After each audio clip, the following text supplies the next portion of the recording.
What's up, guys? Your boys are back. I'm Ryan, my man George. How y'all doing out there, man? Shout out to the free thinkers, of course. Yeah, man. But before we get into it, shout out to our sponsor of today's video, which is NordVPN. For those of you that are not familiar with it, NordVPN is a virtual private network, and it allows you to access content on the internet securely. So whether you're browsing the net, or you're trying to access Netflix and you're not at home and you're traveling or whatever the case may be, you could do it safely. And guys, we've been using Nord for quite some time, man. The speed is top notch. This is one of the leading providers in VPN service.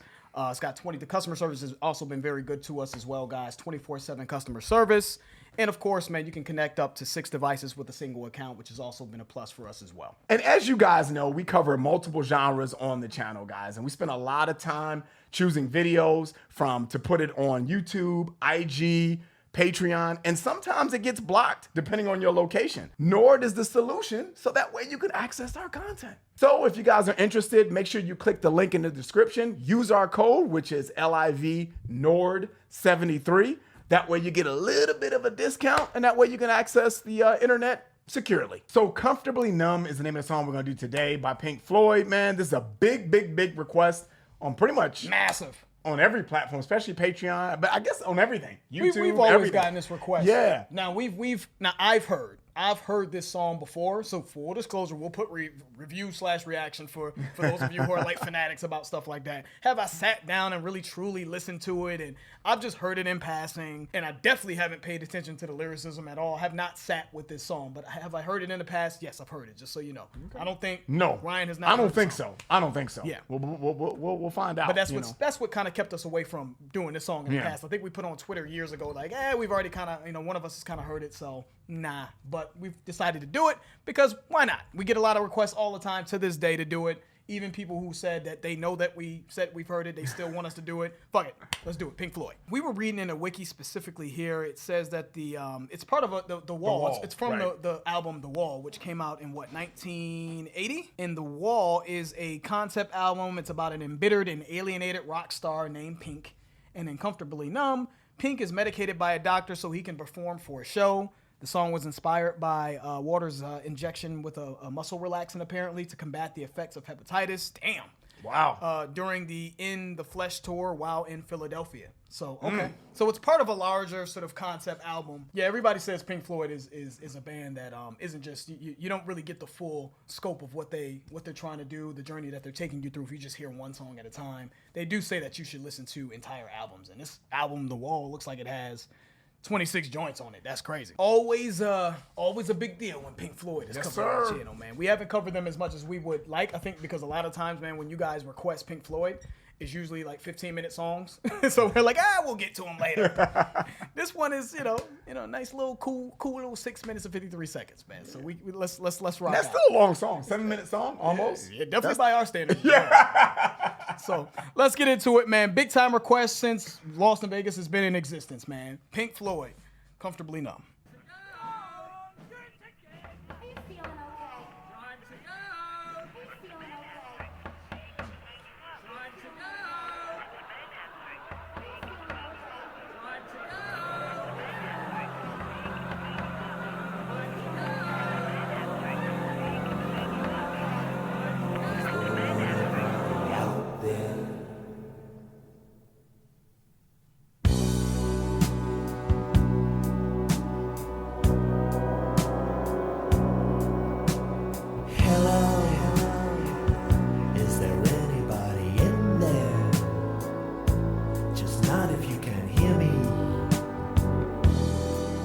Is there anyone home? Come on down. I hear you're feeling down. Well, I can ease your pain, get you on your feet again. Relax. I need some information first. Just the basic facts. Can you show me where it hurts? There is no pain, you are receding. A distant ship, smoke on the horizon.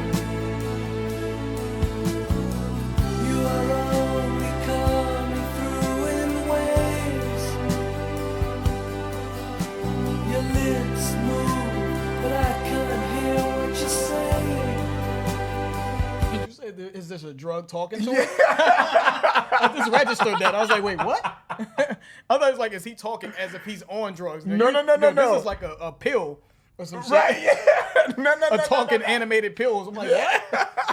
I just registered what Ryan just said. That's what that sounds like to me. But I don't want to make a lot of stops here, guys. So that's why I didn't really kind of push I didn't kind of push it there to be like, man, is this what's going on? Because it sounds like this could in fact be a drug talking to a person, because it started off saying, hello, is there anybody in there? So that's not abnormal, right? That could be a person. But then if you skip down here a little bit, it says, I can ease your pain. I need to get some information first, just the basic facts. Show me where it hurts. So it could be like a doctor, but I feel like this is some kind of drug. Like, just show me where it hurts. I got you, bruh. I can get you where you need to be. And the way he was singing, like, hello, is there anybody in there? Just the way it sounds like someone that is high. You know what I mean? Singing it, It definitely does. So that's why. It definitely does. That's the first thing that came to mind to me. Like, wow, is this a drug? Like, is this from a perspective of a drug? Like someone that's high and the drug is talking to them? You know what I mean? Like, well, I can take away the pain, man. All you got to do is do this. Let me get some information. Does it hurt here? Does it hurt? Okay, yeah, just take 2 of these. Call me in the morning. And we up out of here. We on cloud 11. Yeah. You know what I'm saying? Yeah. I get it. He sounds high as hell, though. It's just raw what I think when I first heard, him start to, to sing, man. He just sounded very high. And maybe there's something to that, Ryan. Obviously, we know we read what we read in the wiki about a doctor administering muscle relaxant, but maybe there's something more to it, because I know this is a concept album, and maybe he is essentially a shell, right? A shell, a person that's just not quite all there, and maybe this drug is something that he needs to sort of do whatever he has to do, right? I think it said somewhere in the wiki to get him to perform on stage or something like that. But maybe he's just also a shell of his former self. Yeah, like, is there anybody in there? Like, are you alive? Wake up. Yeah. I'm not sure, but we'll keep listening, man. Let's keep it going.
It's a drug, man. It's a drug, man. Drug's talking to this dude. But man. that's how the doctor sounds to him after he administered the drug to him. blah, blah, blah, blah. I feel like I could be on like a motorized waterbed or something like this. Like, this all makes me feel like I'm on like a motorized waterbed or some shit. Like I'm laying flat with no pillow and shit, and I can just make the shit move. Like, that's just what it is. That's just what's coming to mind, man. I don't know. I'm gonna give us this, man, to kind of, You know, because I feel like Pink Floyd needs a little bit more, backstory. Because I know this is a concept album, and I was kind of looking at this as the song was playing. And this is some random guy on Reddit on the internet, so shout out to you, sir. I don't know his name, doesn't have a name, so shout out to you. This guy states that Comfortably Numb is a song about how Pink has finally burned out. Pink is the sort of concept character. The character, right? The character, Yeah. right? Yeah. Mm-hmm. In the album, right? Pink is finally burned out. He can no longer tell the real world from the one he has created. His wall is built and he can no longer make it out. He has lived in pain and anguish for so long that he has finally given in to the pain and the drugs. He now sits in his room realizing the only people that care anymore are the people only trying to make money off of him, like his manager. And instead of getting ready for his shows, he now just lets them drug him up, get him dressed, and get him going, hoping the drugs last long enough for him to get on stage and perform and then crash. While most of the artists from Pink Floyd did experiment with many drugs, this song is mainly about Syd Barrett and how he quit the band early on when things started getting good. It wasn't what he wanted, and soon he gave up and quit the band. And I believe Syd Barrett passed away, so rest in peace to Syd Barrett. But if that's the case, it's just a very interesting, concept for us to kind of digest as we're listening to this. I think it gives the song new purpose and new value and replay value that it may not have had if the story didn't play out that way. Yeah, man. I agree. I think it's interesting that it's a sort of an interwoven story between what looks like Walter's experience. Like literally this song is representative of him being on a muscle relaxant, but also the deeper meaning that could be applied to other members in the band as well. It's like Syd's story. It's like the wall. This concept is just about the band themselves and their personal struggles and what they were feeling, maybe, while on tour, maybe the feelings of isolation, the feelings of being burned out. I think it doesn't just apply to one person. It seems like based off of what I just read there, because he's bringing up Syd Barrett, but in the wiki, we're seeing that that it's about Walters getting an injection of a muscle relaxant. So I think it's representative of the band in its totality. Yeah. But it's told through the story of someone just getting a muscle relaxant. But it's a deeper layered sort of take than I think what we're than what meets the eye. And also we know that these solos in the song, because I believe there's 2 solos in this, I know that they're highly regarded as some of the best solos ever. And I thought the solo did sound really, really good, man. So let's pull it back a little bit. Let's get back to it. Just a little pinprick. There'll be no more. But you may feel a little sick. Can you stand up? I do believe it's working good. That'll keep you going for the show. Come on, it's time to go. There is no pain you are receiving.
stop. They had to fade him out. Yeah, that was a great solo. I get why that, like, sometimes, man, when you guys tell us, oh, this is the greatest singer, or this is the greatest, I don't know, thrash fest, or the greatest this, or the greatest that, and then we hear it, I'm like, I don't always agree from what I've heard from my experience. I don't always agree with what people say, because everyone has an opinion, and, you know, no one's right or wrong. And there's sometimes, though, I see what you guys see. You know what I mean? With certain bands and certain moments, I see it. It's almost like when we did the Ozzy Osbourne No More Tears? And Zakk Wylde, I think, that solo, when that solo came in, it completely transformed the song and took what we probably would have felt was an okay song to a different level. And a lot of you guys said that was the case with that song, and we were on the same page. Yep. You guys saying this is one of the greatest solos ever, I can hear it. Yeah, that was great. I love the way it sounds, too. It was incredible. It sounded great. The tone was incredible. You know, the skill that went into that, the emotion that you could tell was pulled out of it was excellent. So that was the second one. The first one was good too, but the second one, though, as they faded out. Yeah, the first one was just a precursor. Yeah, and then it got like really nasty at the end. That second one, boy. Whew. I think you hit it on the head, man. I think that's really what I felt about this song. I thought it was okay up until that point. I thought it was I appreciated it because of the backstory that we have. So I have to respect that. Just on the strength of kind of knowing what happened and how that played out. But man, God, I love the way that solo kind of transcended this song and took it to another level. It really just had a lot of feeling in it. And it sounded beautiful to me. You know, the tone of the guitar and the way it was played, it just sounded very beautiful to me, man. And I made another Prince reference as well, you know, at the end there of Purple Rain. I'm not sure if Pink Floyd had an influence on Prince, but that's what this sounds like to me. It sounds like he had his own rendition version of this. Prince had his own rendition version of what I hear from Pink Floyd. You could just hear the emotion being played in the guitar work, man, and it's beautiful. So another comment here from the mystery guy, man, that had the initial comment I said earlier, breaking down this song. He said in here, man, to understand this song, it's better to understand what they were trying to do with the full concept of the album, The Wall. And he's saying, he's referencing the guy Pink, who this album is centered around. He says, Pink sits in his hotel room somewhere in LA, too many shows, too much dope, too much applause, a burned out case. On the TV, he's seeing an all too familiar warm film flickering in the background. He says, we shuffle time and place, reality and nightmare as we venture into Pink's painful memories, each one a brick in the wall he has gradually built around his feelings. Slowly, he withdraws from the real world and slips further into his nightmare as he imagines himself as an unfeeling being, right? From whom all that is left is the demonstration of power over his unthinking audience. His internal self-trial follows as the witnesses of his past life, the very people who have contributed to the building of the wall, come forward to testify against him. That's the story of the wall, he says. Okay, so I don't know if he's literally quoting that from Pink Floyd's website, you know what I'm saying, or booklet, or whatever the case may be, or from the movie itself. Right. But that's the story, the general story of the wall. So, yeah, Comfortably Numb. When I think of the title Comfortably Numb, you know, it seems like it's a gentleman that has become sort of numb to the fame, is burned out from the fame, is burned out from maybe the traumas that he's experienced with people in his life and the drugs and all this other stuff. And I don't know if being comfortably numb is a good thing, but this song it does have a numbness to it. Or I guess floating and shit in the sea, and just, you know, if you ever floated before, that's kind of how this made me feel. But I can feel it being in a state of sort of paralysis listening to this. It's sort of numbness that I think the song has. I think it brought that idea to life very well up into the solo, and then the solo comes in, and there's this sort of I don't know, it's just this big wave of sound and blues, but also feeling and emotion that I think was brought across very well. So I'm gonna give this one another spin, mainly because of the solo. I think the solo was beautiful, man. So I get for sure, if not for anything else, I get why this song is regarded as highly as it is, mainly because of what was done in that solo. But I do think people are probably identifying with the feelings of isolation, of being burned out, of just the demand, especially if you think about the concept, the demand that Pink Floyd was put through, and sort of the rigors of being on tour and maybe being separated from your comfort zone, your family, and all this other stuff, and just sort of the monotony of tour and feeling sort of the effects of that and just the numbness of it, I get that too. And also just, getting hit with like a damn tranquilizer or whatever the hell water was. When I get that literal numbness, I get that as well, man. So, hey, man, appreciate the Mystery Man's contributions, whoever that was. Shout out to you, sir, if you ever see this video. Shout out to everybody that requested that, man. Sir. Shout out to David Gilmour, who crushed that solo. I believe it was David Gilmour, and he was on the synthesizer, it looks like, as well here. So shout out to everybody, all the musicians in the band. I get it. I see the fascination with this, and I see that Pink Floyd is a tough band also to do a reaction to and do it justice, because I feel like you really do have to sit with this. You do. Shout out to everybody that requested that. That's the end of the video. If you guys enjoyed that, please hit the like button. If you haven't subscribed, please subscribe. And also, guys, check out our Patreon channel. If you're interested, it will allow you to get exclusive access to our content. The link for that will be in the description. I'm George. That's Ryan. Lost in Vegas. We out.